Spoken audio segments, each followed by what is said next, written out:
The massive crystalline towers of the Galactic Council stretched toward the artificial sky of Station Harmony, their surfaces reflecting the light of 3 distant stars. Inside the main assembly hall, Ambassador Veltar of the Centauran Federation floated near his workstation, his translucent body shimmering with nervous patterns of blue and silver light. His 6 crystalline fingers moved rapidly across the datapad as he reviewed the morning's intelligence briefings. Another species has broken the light barrier, he announced to his aide Clicker, whose insectoid form clicked and buzzed in response. Species designation: human, origin, world, Earth, 3rd planet in what they call the Sol System. Clicker S. Compound eyes reflected the holographic display, showing a small blue and green world orbiting a yellow star. Standard development pattern. The aide inquired, mandibles clicking with each word. Veltar nodded, causing ripples of light to cascade through his crystalline structure. Appears so. Chemical propulsion to nuclear fusion to faster-than-light travel in approximately 200 Earth years. Their biological makeup is carbon-based, bilateral symmetry, single-head configuration. Nothing particularly remarkable about their advancement timeline. The ambassador paused, his internal light dimming slightly as he reached the military assessment section of the report. His aide noticed the change immediately. Problem, Ambassador? Perhaps, Veltar murmured, his voice taking on the harmonic undertones that indicated deep concern among his species. The preliminary scans of their space vessels are ... unusual. Before Clicker could respond, the great doors of the assembly hall opened with a soft hiss. A bipedal figure entered, walking upright on 2 legs with a confident stride that immediately caught the attention of every delegate in the chamber. The human wore a dark blue uniform decorated with silver insignia, and his posture radiated the kind of discipline that spoke of military training. Captain James Mitchell of the United Earth Fleet had been preparing for this moment for 6 months, ever since humanity's first faster-than-light vessel had been detected by Galactic Council sensors. Earth's governments had worked frantically to prepare for first contact.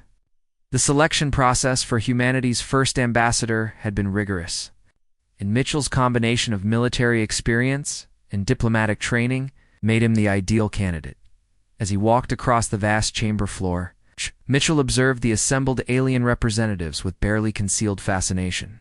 To his left sat a delegation of scaled reptilian beings whose skin shifted colors like oil on water. Across from them, a group of feathered avian creatures perched on specially designed stands, their heads turning to track his movement with predatory precision. Near the center of the chamber, aquatic beings floated in transparent tanks filled with what appeared to be liquid methane. Captain Mitchell Veltar's voice echoed through the chamber, the translation system rendering his crystalline tones into clear English. On behalf of the Galactic Council, I welcome humanity to our community of spacefaring civilizations. Mitchell stopped at the designated position and came to attention, his heels clicking together with military precision. Ambassador Veltar, thank you for this opportunity. Humanity is honored to join the galactic community and looks forward to peaceful cooperation with all member species. The formal pleasantries continued for several minutes as various delegates offered traditional greetings. Mitchell noticed that while their words were welcoming, many of the aliens seemed nervous or uncertain. Their body language, despite the vast differences in their anatomies, conveyed a subtle tension that his military training helped him recognize. Captain Veltar finally continued, as is standard protocol for all new species joining our community. We must conduct a review of your military capabilities. This ensures compliance with our established warfare conventions and helps us determine appropriate defensive responsibilities for your territory. Mitchell nodded. Of course, Ambassador. Earth Command has prepared complete specifications for our current fleet. We're committed to transparency in all our dealings with the Council. He reached into his uniform pocket and withdrew a small device that projected a holographic interface. With practiced efficiency, Mitchell began uploading humanity's military data to the Council's central computer system. The process took several minutes, during which the assembled delegates waited in respectful silence. As the data transfer completed, workstations throughout the chamber began displaying the information. Initially, there was the expected murmur. of conversation as delegates reviewed the technical specifications. Gradually, however, the chamber grew quiet. The murmuring stopped. Even the constant background hum of the station's life support systems seemed to fade into absolute silence. Veltar's crystalline form had shifted from its usual calm blue to a deep purple that his aide recognized as extreme shock. The ambassador's 6 fingers moved frantically across his workstation. Cross-referencing the human data with existing Galactic Council military databases, Clichter leaned closer to his superior, compound eyes reflecting the scrolling data. Ambassador. The aide whispered, "These readings cannot be accurate. According to this information, a single human vessel carries more destructive potential than our entire sector defense fleet." The silence in the chamber stretched on as delegates processed the implications of what they were seeing. A reptilian representative from the Scaled Alliance made a sound that the translator rendered as confused hissing. One of the avian delegates ruffled his feathers in what appeared to be agitation. Captain Mitchell Veltar said slowly, his voice carrying harmonics of disbelief, "These specifications. There must be some error in the data transmission.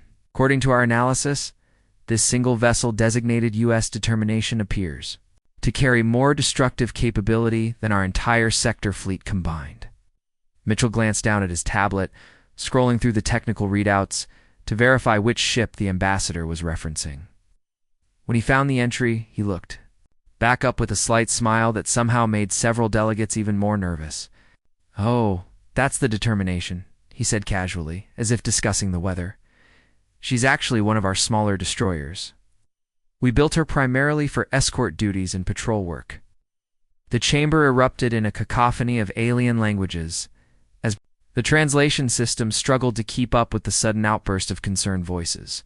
Veltar raised all 6 of his crystalline appendages, calling for order. "Captain," the ambassador continued once quiet had been restored, "if the determination is one of your smaller vessels, might I inquire about your larger ships?" Mitchell's smile widened slightly. "Well, Ambassador, our Dreadnought-class vessels, like the UES Annihilation, are considerably more capable. And then there are our carrier groups, siege platforms, and deep space battleships. But I'm sure we'll have plenty of time to discuss our full capabilities in the coming days." As the implications of humanity's military might began to sink in, delegates throughout the chambers started to realize that first contact with this new species was going to be far more complicated than anyone had anticipated. The elevator descended through 17 levels of reinforced concrete and steel, carrying its unusual passengers deeper into the heart of the Pentagon than most human beings would ever go.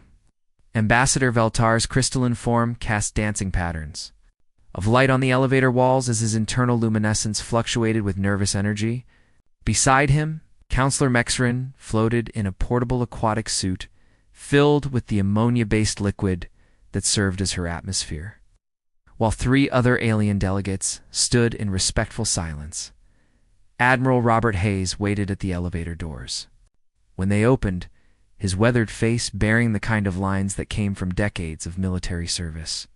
His gray hair was cut in the regulation style, and his dress uniform displayed ribbons from conflicts that the alien visitors could not even pronounce. Behind him stretched a corridor lined with monitors displaying real-time feeds from human military installations across known space. "Delegates, welcome to Strategic Command," Hayes said as he led them down the corridor. "What you're about to see represents the current state of human naval engineering. I hope this demonstration will help clarify any questions you might have about our fleet capabilities." The briefing room they entered was unlike anything the aliens had ever seen. The ceiling rose 30 feet above them. It's dominated by a massive holographic projector that could display 3-dimensional images with perfect clarity. Rows of workstations surrounded the central display area, each manned by technicians monitoring various aspects of human military operations. The walls were lined with screens showing star charts, fleet positions, and tactical assessments from across human space. As the delegation took their seats in specially designed chairs that accommodated their various anatomies, Hayes moved to the central control panel. With a few keystrokes, the holographic projector activated. filling the air above them with a stunning three-dimensional image of a starship. Unlike anything in the galactic databases, the vessel was massive, its hull stretching over 2 kilometers. From bow to stern, its design was angular and aggressive, with weapon ports visible along every surface. The ship's armor plating was thick and layered, giving it an almost fortress-like appearance. Multiple launch bays dotted its flanks, while sensor arrays and communication equipment created a complex network across its superstructure. The UES Annihilation represents our latest advancement in fleet engineering, Hayes began, his voice carrying the confident tone of someone thoroughly familiar with his subject. She was launched 6 months ago from the Titan shipyards and is currently undergoing final systems testing in the Proxima Centauri system. He gestured to the hologram, which began rotating slowly to show different angles of the massive vessel. Length, 2 kilometers, 300 meters. Beam, 420 meters. Mass, approximately 8 million tons when fully loaded. Crew complement, 15,000 personnel including Marines, pilots, engineers, and command staff. Eltar. Crystalline appendages trembled slightly as he processed the specifications. In his home system, the largest warships rarely exceeded 500 meters in length and carried crews of perhaps 1,000. This single human vessel was larger than some space stations. The primary armament, Hayes continued, highlighting different sections of the ship as he spoke, includes forward-mounted plasma cannons capable of penetrating most known armor types. The dorsal and ventral surfaces mount railgun batteries for kinetic bombardment. Port and starboard weapon pods house missile tubes loaded with various warhead types depending on mission requirements. The hologram zoomed in to show individual weapon systems in detail. Each plasma cannon was the size of a small building, while the railgun barrels stretched for hundreds of meters through the ship's hull. The missile tubes were arranged in clusters of 12 with automated loading systems that could maintain continuous fire for extended periods. Additionally, Hayes added, the Annihilation mounts particle beam arrays for point defense and precision targeting, as well as kinetic bombardment systems for planetary operations. Ambassador Veltar raised one of his crystalline appendages, the gesture causing ripples of blue light to flow across his transparent form. Admiral, forgive me, but why does one vessel require so many different weapon systems? In our experience, specialization leads to greater efficiency. Hayes turned toward the ambassador, his expression showing genuine puzzlement at the question. Redundancy, Ambassador? Target variety. Some enemies might develop plasma-resistant armor, others might have countermeasures against kinetic weapons. We like to have options available. The Admiral activated another display showing comparative tactical analyses. For example, if we encounter an enemy with energy shields, our kinetic weapons remain effective. If they deploy armor that can deflect solid projectiles, we switch to plasma or particle beams. The key is maintaining offensive capability regardless of what defensive measures the enemy employs. Counselor Mexrin, a aquatic form rippled within her containment suit as she spoke. But surely, Admiral, such massive firepower is excessive for ship-to-ship combat. Our own vessels carry weapons proportionate to their expected targets. Lieutenant Colonel Diana Foster, who had been standing quietly beside Hayes throughout the presentation, stepped forward with a slight smile playing at the corners of her mouth. Her uniform bore the insignia of the Strategic Planning Division. Her bearing suggested someone accustomed to thinking several moves ahead of any potential opponent. Actually, Counselor, the Annihilation is designed for multiple mission profiles. Foster explained, activating a new series of displays that showed the ship in various operational configurations. Ship-to-ship combat is certainly one capability, but she's also equipped for planetary defense, orbital bombardment, asteroid mining operations, convoy escort duties, deep space patrol, and what we call hostile fleet negation. The phrase hung in the air like a physical presence. Several of the alien delegates shifted uncomfortably in their seats, while others exchanged glances that conveyed growing unease. Hostile fleet ... negation. Veltar asked, his voice carrying harmonic undertones that indicated deep concern among his species. Foster's smile remained steady as she responded, complete destruction of enemy naval capacity, Ambassador. We find it prevents repeat offenses. The briefing room fell silent, except for the soft hum of the holographic projectors and the distant sound of air circulation systems. The alien delegation stared at the rotating image of the annihilation, processing the implications of what they had just heard in their experience. Spanning thousands of years of galactic civilization, most species built warships for specific tactical roles. Escort vessels protected merchant convoys. Heavy cruisers engaged enemy capital ships. Carriers launched fighter squadrons. Each ship type had its designated function within a larger fleet structure. Humans, it seemed, approached warfare from an entirely different philosophy. They built each ship to single-handedly end wars. The Annihilation was not just a warship. It was a complete military force, compressed into a single hull, capable of eliminating not just enemy fleets, but entire civilizations' capacity to wage war.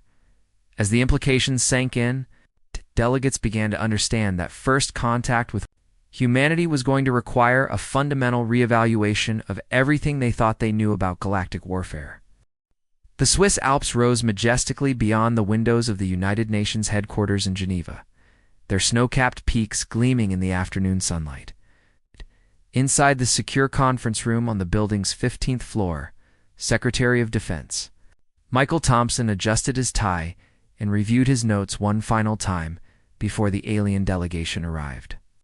The room had been specially modified for this historic meeting, with atmospheric controls to accommodate the various breathing requirements of the visiting species and translation equipment that could handle dozens of alien languages simultaneously. Thompson was a career military man who had worked his way up through the ranks over 30 years of service. His graying hair and weathered features spoke of countless hours spent in similar briefing rooms, but today felt different. Today, humanity was about to learn how the rest of the galaxy conducted warfare, and he suspected the conversation would be more complex than anyone anticipated. The delegation entered precisely at 1400 hours, led by Ambassador Veltar, whose crystalline form caught and reflected the sunlight streaming through the windows. Behind him walked Counselor Mexrin in her portable aquatic suit, followed by 3 other representatives from different galactic species. Each carried data tablets and ceremonial items that Thompson assumed were part of their diplomatic protocols. Colonel Patricia Wells, Thompson's senior military advisor, stood at attention as the aliens took their seats. Wells had spent the past month studying every piece of intelligence Earth possessed about galactic military practices, and her analysis had raised more questions than answers. The preliminary reports suggested that alien warfare followed patterns completely unlike anything in human military history. Secretary Thompson, Veltar began, his translator rendering his harmonic speech into clear English. We are honored to present humanity with the Galactic Warfare Conventions, a comprehensive framework that has governed military conduct throughout known space for over 3,000 years. The ambassador activated a holographic projector that filled the air above the conference table with pages of text written in dozens of languages. The document was massive, containing thousands of pages of detailed regulations, restrictions, and protocols that covered every conceivable aspect of military engagement. Thompson leaned forward, studying the floating text with growing fascination. This is quite extensive, Ambassador. How long did it take to develop these conventions? Approximately 800 years of negotiations between the founding species. Counselor Mexrin replied, her aquatic form rippling within its containment suit. Each clause represents lessons learned from conflicts that threaten to destabilize entire sectors of space. Veltar gestured to specific sections of the document as he spoke. The fundamental principles are straightforward. Civilian populations are strictly protected from military action. Planetary bombardment that could cause ecological damage is absolutely forbidden. When any party offers surrender, that surrender must be accepted immediately and honored completely. All conflicts must be resolved through limited engagement between designated military forces. Colonel Wells began taking notes, her expression growing more puzzled with each new restriction. Ambassador, when you say limited engagement, what exactly do you mean? Military forces engage until one side demonstrates clear tactical superiority, the ambassador explained. At that point, the losing side surrenders, territorial disputes are resolved through negotiation, and both parties return to peaceful relations. Thompson exchanged a glance with Wells before responding. Yeah, this system has worked for 3,000 years. Without exception, Veltar confirmed proudly.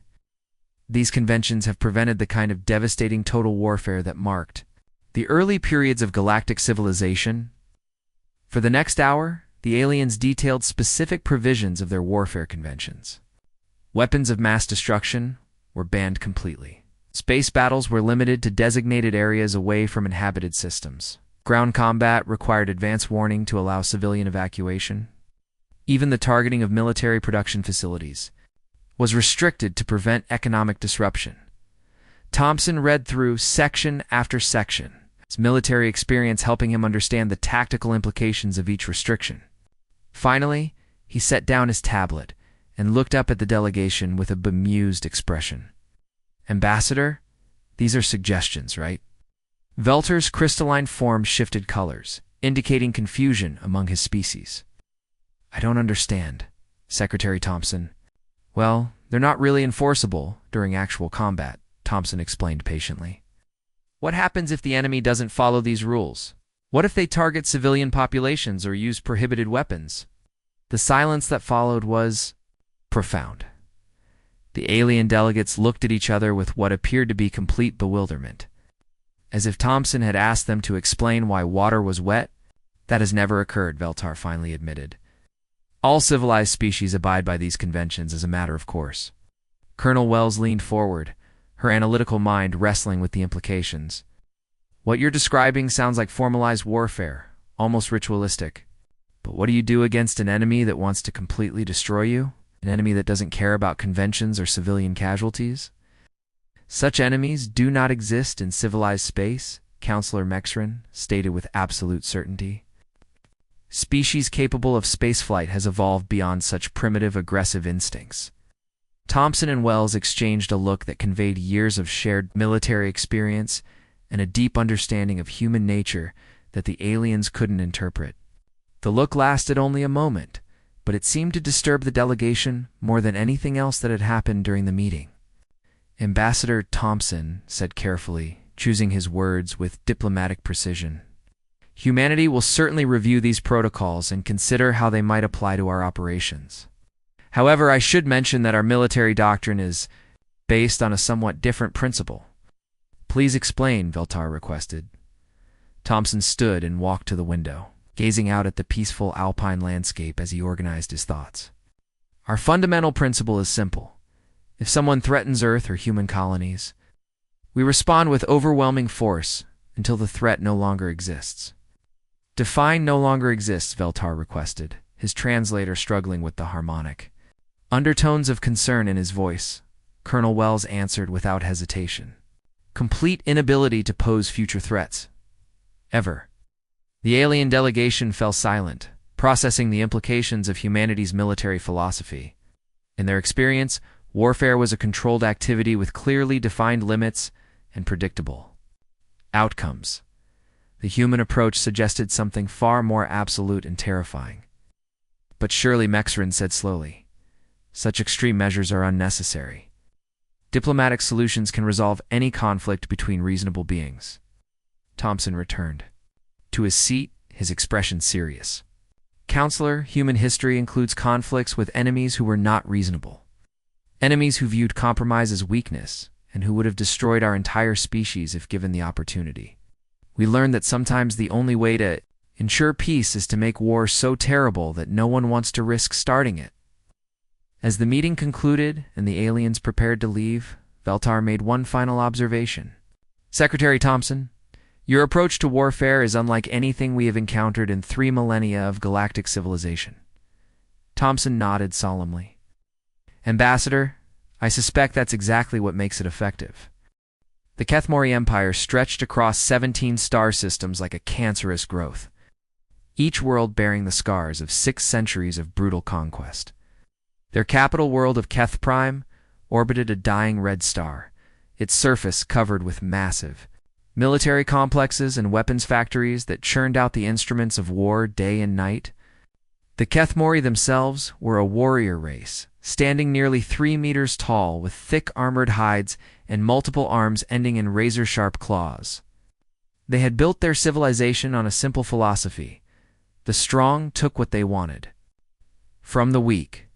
Emperor Greyquell stood in his war room deep beneath the surface of Keth Prime, studying holographic displays that showed the recent expansion of his empire's borders. His 4 eyes gleamed with satisfaction as he reviewed reports from his fleet commanders. The latest territorial acquisitions had proceeded exactly according to plan, with minimal resistance from the primitive species they had encountered. "My lord," his chief military advisor, General Vercast, announced as he entered the chamber. "Our scouts have detected settlements belonging to the new species called humans in Sector 749. They appear to have established colonies on 3 worlds that fall within our traditional expansion zone." Gracthaless mandibles clicked together in what passed for amusement among his people. Humans, the soft-skinned creatures that recently achieved faster-than-light travel. "What is their military strength, minimal, my lord?" "Intelligence suggests they have perhaps 20 vessels in the entire sector. Their technology appears adequate, but unremarkable. Standard response protocols should be sufficient." The Emperor nodded, his massive head swaying on a neck thick as a tree trunk. "Send the 7th raiding fleet. Eliminate one of their colonies as a demonstration. Let them understand that this territory belongs to the Kethmori Empire." The attack on New Montana colony came without warning in the early hours of the morning. Local time. The agricultural world orbited a young yellow star, surface covered with vast farms that fed nearly 1 million human colonists spread across 2 continents. The settlement was peaceful. It's protected only by a small security force equipped for crowd control and natural disasters rather than military action. Commander Geetmer led the Kethmori raiding fleet from the bridge of his heavy cruiser. The attack force consisted of 8 warships, more than enough to handle whatever resistance the humans might offer. As they dropped out of faster-than-light travel at the edge of the system, Zickmer allowed himself a moment of satisfaction. This would be a simple operation. The agricultural processing center sat in the middle of the colony's largest continent, a complex of buildings that served as both the economic heart of the settlement and home to nearly 1,000 workers and their families. The Kethmori attack was swift and devastating. Plasma cannons reduced the main processing facility to molten slag within minutes, while missile strikes eliminated the residential quarters and administrative buildings.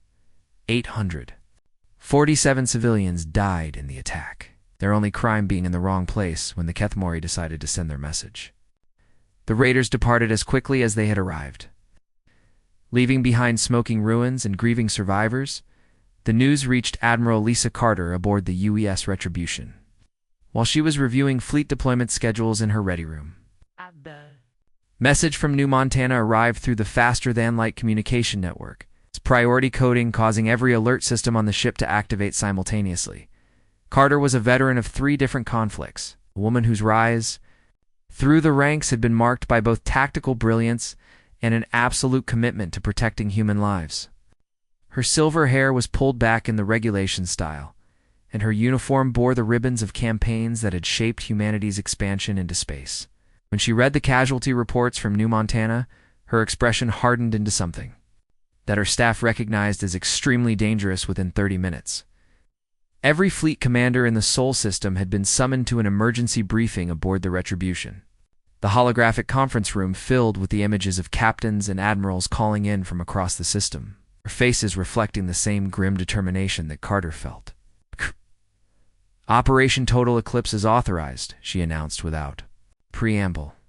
"Target: complete elimination of Kethmori military capability."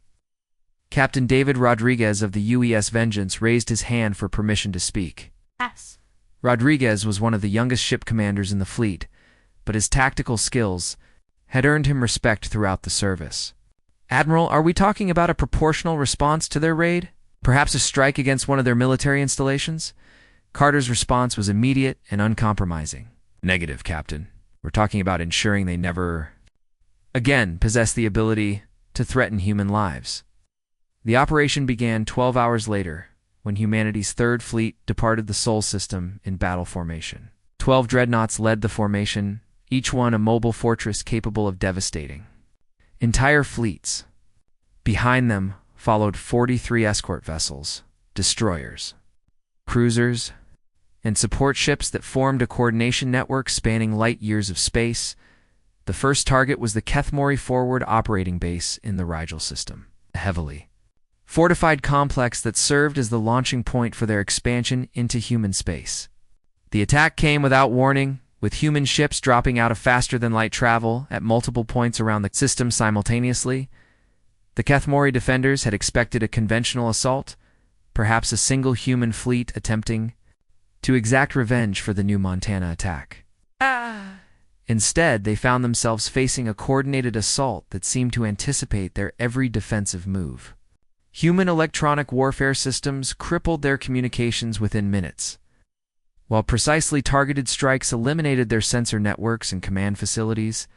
Admiral Carter watched the battle unfold from the Retribution's command center, her tactical displays showing the systematic destruction of Kethmori positions throughout the system. Begin Phase 2, she ordered as the last enemy defense platform went silent. Phase 2 targeted every Kethmori military installation in their home territory. Human fleets struck simultaneously at shipyards, weapons factories, training facilities, and fleet bases across 17 different star systems. The Kethmori military command structure, built around centralized control and rigid hierarchy, collapsed under the coordinated assault. Ambassador Veltar watched the operation unfold from the Galactic Council's monitoring station on Harmony Station, his crystalline form trembling with each status update. The real-time tactical displays showed human fleets moving through Kethmori space like a devastating storm, leaving nothing but wreckage in their wake. "They're not just defeating the Kethmori fleet," he whispered to his aide Clichter, methodically dismantling their entire military infrastructure. When Emperor Grakthal finally offered unconditional surrender 72 hours after the operation began, Admiral Carter accepted the surrender. However, she did so only after confirming that every military shipyard, weapons factory, and training facility in Kethmori space had been reduced to debris. The empire that had terrorized 17 star systems for 6 centuries no longer possessed the ability to threaten anyone.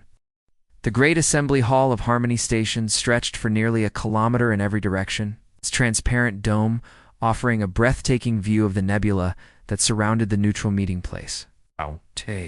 However, none of the assembled delegates paid attention to the cosmic beauty outside. Their focus was entirely on the crisis that had brought them together from across the galaxy. 6 months had passed since the Kethmori incident, and the reverberations were still being felt throughout civilized space. Representatives from 47 different species filled the circular chamber, their various forms creating a rainbow of colors, shapes, and sizes that would have been fascinating under normal circumstances. Today, the atmosphere was thick with tension and uncertainty. Ambassador Veltar stood at the central podium, its crystalline form no longer displaying the calm blue luminescence that typically characterized his species. Instead, nervous patterns of yellow and orange light flickered through his transparent body as he prepared to address the assembly. Behind him, massive holographic displays showed tactical analysis, fleet compositions, and battle reports that had kept galactic strategists awake for months. "Fellow council members," Veltar began, his harmonic voice carrying clearly through the chamber's advanced translation systems. "Our investigation into human military doctrine is complete. The findings are unprecedented in the 3,000-year history of galactic civilization." He gestured to the holographic displays, which immediately filled with comparative charts showing human military capabilities, alongside those of established galactic powers. The numbers were staggering. A single human dreadnought possessed more destructive capability than the combined fleets of most member species. "The fundamental issue," Veltar continued, "is that humans do not wage war as we understand it, do not fight for territory, resources, or political advantage. They fight for what they term extinction-level victory, the complete and permanent elimination of threats." A ripple of concerned murmurs swept through the assembly. Delegate after delegate activated their translation systems, trying to ensure they had correctly understood the implications of what the ambassador was saying, Counselor. Exerin of the Aquatic Alliance raised one of her tentacles, her aquatic form rippling within its containment suit. Surely this is an end. Exaggeration, Ambassador. The Kethmori Empire surrendered, and humanity accepted that surrender. Suggests they are capable of restraint. Velter's form shifted to deeper orange tones as he responded. Yes, Counselor, but examine the conditions under which that surrender was accepted. Humanity did not stop their assault until they had confirmed the complete destruction of every Kethmori military installation, shipyard, weapons factory, and training facility. The Kethmori Empire's capacity to wage war has been eliminated, so thoroughly that their military rebuilding process will take centuries if they choose to rebuild it all. The implications hung in the air like a physical presence. In the galactic community's experience, warfare was a tool of diplomacy, conducted within strict parameters to achieve limited objectives. How the human approach represented something entirely different: warfare as a means of permanently solving problems. Speaker. The Zixkull of the Hive Collective clicked his mandibles in agitation. This creates an impossible precedent. If other species adopt human methods, the result will be the complete militarization of galactic space. Or, interjected a new voice from the chamber's entrance, the complete pacification of galactic space. General Patricia Wells walked into the assembly hall with the confident stride of someone accustomed to command. Her dress uniform bore the insignia of the United Earth Defense Force, and her bearing suggested decades of military experience. Behind her walked a small escort of human officers, their presence causing a noticeable shift in the chamber's atmosphere. Wells had been selected to represent humanity at this emergency session, specifically because of her combination of military expertise and diplomatic training. Her silver hair was pulled back in a regulation style, and her weathered features spoke of someone who had seen combat firsthand.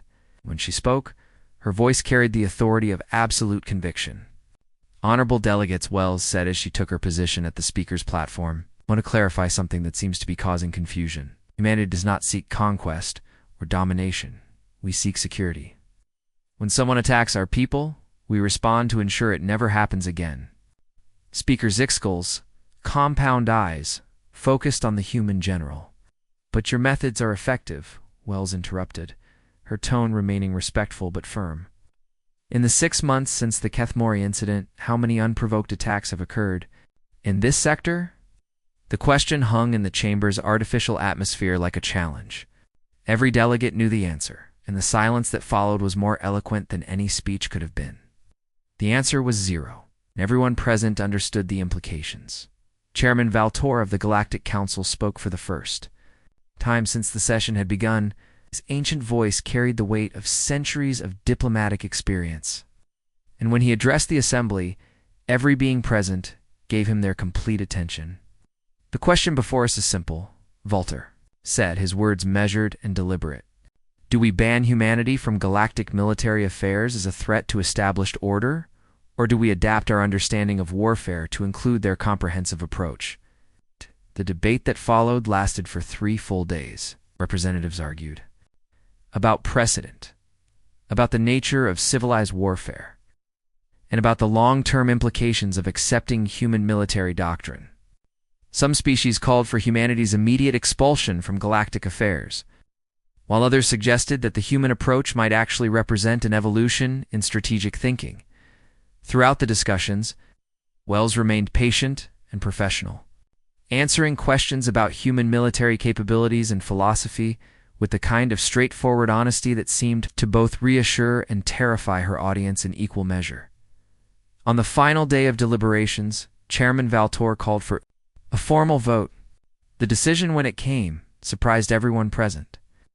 By unanimous vote, Valtor announced, humanity is hereby designated as the official peacekeeping force for this galactic sector. Human fleets will respond to military aggression between member species, and their presence will serve as a deterrent to future conflicts. The logic behind the decision became clear in the weeks that followed. Ambassador Veltar later explained it to his government in terms that perfectly captured the galaxy's new reality. when the mere presence of human warships in a system can end conflicts before they begin, why risk conventional warfare at all? Their ships are too dangerous for normal galactic warfare, which makes them perfect for preventing it. Captain James Mitchell, the human officer who had first addressed the Galactic Council months earlier, received promotion to admiral and command of the newly created Galactic Peacekeeping Fleet. His response to the appointment reflected the pragmatic approach that characterized human thinking. "We didn't set out to become the galaxy's police force," he told his staff during their first planning meeting. "But if our reputation for overwhelming response keeps the peace, then that's a mission we can support." The transformation of galactic politics that followed was remarkable. Human warships began patrolling major trade routes, their presence serving as a visible reminder that aggression would be met with decisive action. Species that had been locked in territorial disputes for decades suddenly found diplomatic solutions. To their conflicts, the galaxy learned an unexpected lesson. Sometimes, being too dangerous for war is the most effective way to maintain peace.